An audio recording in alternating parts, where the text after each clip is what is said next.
ሰላም ክቡራት ተኸታተልቲ ሲኔማ ሰመረ ከመይ ጸኒሕኩም መደብ ምርካብ መጻምዲ ንላለ ንቁም ነገር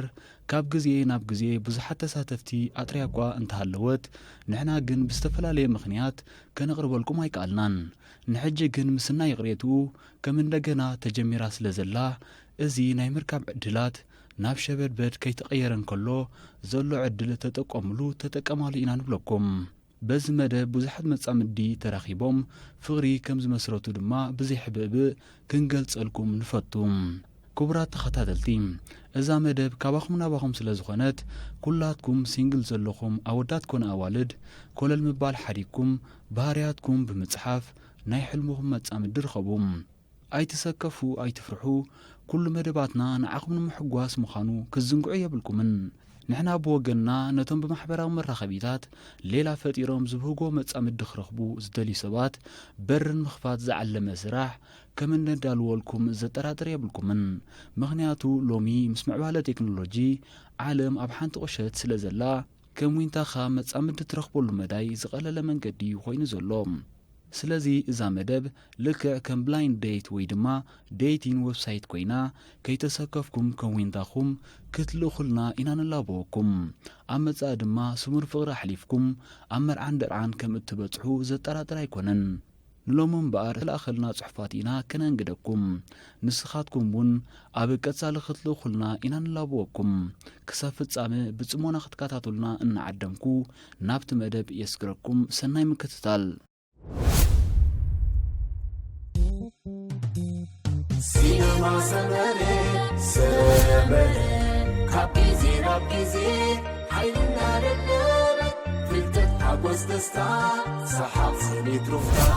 መኽሰልና ሃረ ሲኔማ ሰመረ ኣብ ሲኔማ ሰመረ ቀጥዑሙ ዝነቀ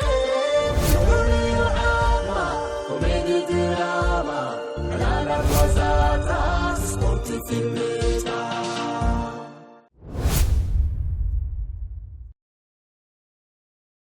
ልባዊ ሰላምታይ ንዓኹም ንኣዳለውቲ መደብ እንላለ ይኹን ሲኔማ ሰመረ ከምኡውን ንኹላትኩም ተኸታተልቲ ናይዚ መደብ ብምቕጻል ኣነ ሓደ ካብ ተኸታታሊ መደብኩም ኮይነ ነዚ ሕጂ ዝሰደልኩም ዘለኹ ሓበሬታ ኣብ መደብኩም መደብ ንላለ ከተቕርብለይ ይላቦ ናይ በርዒ ስመይ ቶማስ ይበሃል ዕድመይ 32 ከደራይ ቅጥን ዝበልኩ ወዲየ እምነተይ ኦርቶዶክስ ኮይነ ኣብ ሽወደን ይነብር 12 ክፍሊ ናይ ኤርትራ ዝወዳእኹን ሰሪሐ ዝኣቱን እየ ህድእ ዝበለ ጠባይ ዝውንን ኮይነ ተዋዛይን ሕውስን እየ ዓቕመይ ብዘፍቅዶ ንሰባት ብዝተፈላለየ ኣጋጣሚ ምሕጋዝ ይፈቱም ብዝተኸእለኒ መጠን እምነተይን ሕግታቶምን ሓሌ ክኸይድ ዝፍትን እየ እታ ኣነ ክላለያ ደልየ ዘለኹ ሄዋን ድማ እምነታ ኦርቶዶክስ ኮይኑ ትነብረሉ ቦታ ሽወደን ተኾነ ጽቡቕ እንተዘይኮነ ግን ኣብ ኤውሮጳ ዕድመ ካብ 20 ክሳብ 30 ዘሎ ንቡር ዘይፈተነት ኣብ ትምህርቲ ተገዳስነትን ድሌት ናይ ትምህርትን ዘለዋ ሕብሪ ቆርበት ብዘይገድስ ድሕሪ ሌላና ኣምላኽ እንተፈቒድዎ በቲ ቤተ ክርስቲያን ኦርቶዶክስ እትእዘዞ መሰረት ቃል ኪዳን ኣሲርና ብሓደ ክንነብር እዩ ትምኒተይ ነዚ ካብቲ ውሑድ ባህርያተይን ባህርያታን ኣመዛዚና ክትላለ ድሌት ዘለዋ ሰብ እንተላ በዚ ዝሰደልኩም ዘለኹ ኢሜይል ክትረኽበኒ ይከኣል እዩ የቐኒለይ ተኽለ 4909@gmail.com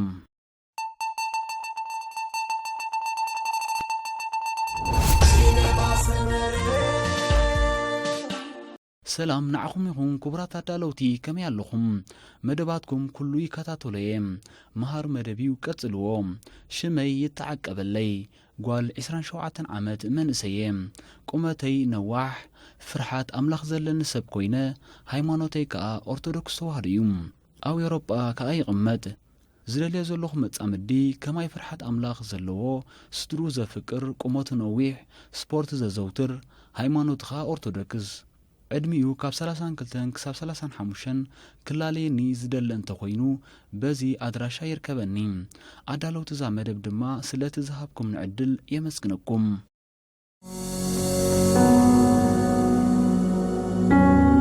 ሲኔማ ሰመረ بمجمرتا سلامتاي نعخم እንዳሰመረ بتقرو ዘለኹም መደብ ኣዝየ የዘመስግነኩም ናብቲ ጉዳይ ከኣቱም ናይ ብርዕ ስመይ ጻዕራን ቦሎኒ ኣብ ሽወደን ዝቕመጥ ወዲ 28 ዓመት ኤርትራዊ ቁመተይ 176 ኮይኑ ክብደተይ ድማ 76 ኪሎ ይምዘን መልክዐይ ከደራይ ደረጃ ትምህርተይ ከዓ 12 ክፍሊ እዩ ንቡር ዘይፈተንኩ ሲንግል ኣብዚ ዘለኹ ዓዲ ጽቡቕ ስራሕን መኪናን ብሓፈሻ ጽቡቕ ናብራይ ዘለኒ ኣዝየ ጻዕራም ፈቃር ፍርሓት እግዚአብሔር ዘለኒ ቆልዑ ዝፈቱ ሰብየም ካብቲ ዝፈቱ ዓይነት ንጥፈታት ከዓ ምሕምባስን ምዝዋርን እዩ ኣነ ዝደልያ ጓል ክርስቲያን ኮይና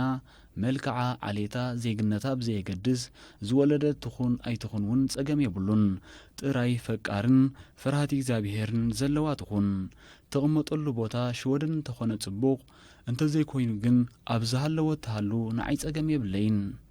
ዕድሚኣ ብ4 ዓመት ተዓበየት ጸገም የብሉን ምዝ ሓሳባተይ ተሰማማዕ ጓል እንተሃልያ በዛ ኣድራሻ ትርከበኒ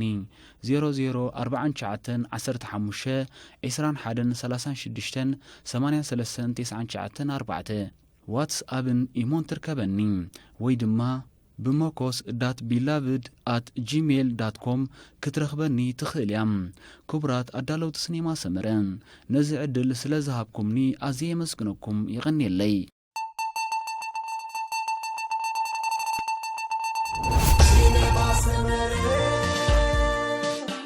ሃይ እንዳሰመረ ኣነ ሓውኹም ካብ ጀርመን ምኽንያት መጽሓፍየይ ኣብ መደብ ንላለ ንቁም ነገር ንዓይ ትመስል ጓል ሄዋን ንምርካብ እዩ ወዲ 32 ዓመት መንእሰይ ኮይነ ቁመተይ 180 ክብደተይ ከዓ 70 ኪሎ እዩ መንነተይ ኤርትራዊ ሃይማኖተይ ከዓ ኦርቶዶክስ ተዋህዶ እዩ ንቡር ኣይፈተንኩን ውላድ እውን የብለይን ምስታ ኣነ ዝደልያ ጓል ከዓ ቃል ኪዳን ኣሲርና ብፍቕርን ስኒትን ክንነብር እዩ ከምኡውን ማራየ ሴክሳም ከማይ ማራ ሴክሳም እንተኾነ ጽቡቕ እንተዘይኮይኑ ግን ኣብቲ ናሳ ሓሳባት ዘይሰማምዓሉ ኣብነት የብለይን ማራ ህርፋን ውላድ እውን ኣለኒ እትቕመጠሉ ስፍራ ኣብ ጀርመን እንተኾነ ጽቡቕ እንተዘይኮይኑ ግን ኣብ ኤውሮጳ ክትከውን ኣለዋ ንዝበደለኒ ብፍቕሪ የስዕሮ በዚ ሓሳባተይ ተሰማሚዓ ክትረኽበኒ እትደሊ እንተላ በዚ ቴሌፎን ትርከበኒ 004914211634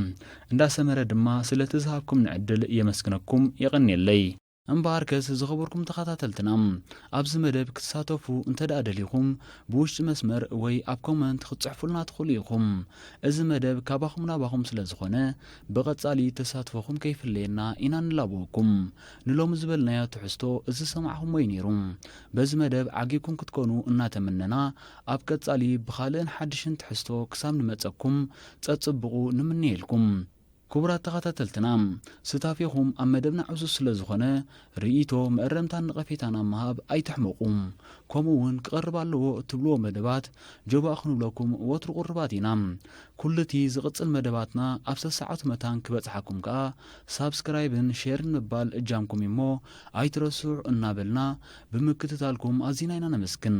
ኣብ ቀጻሊ ብኻልእ መሃርን ኣዘናግዓን ትሕዝቶታት ክሳብ ንራኸብ ሰላም ጥዕና Cinema Samare, Samare, Kapizi, Rapizi, Haina Redler, Filter Habos the Star, Sahab Sunit Rufta, Nafsed Nahar, Cinema Samare, Ab Cinema Samare, Katrumus Nake, Uriu Ama, Comedy Drama, Lala Wazata, Sport Film.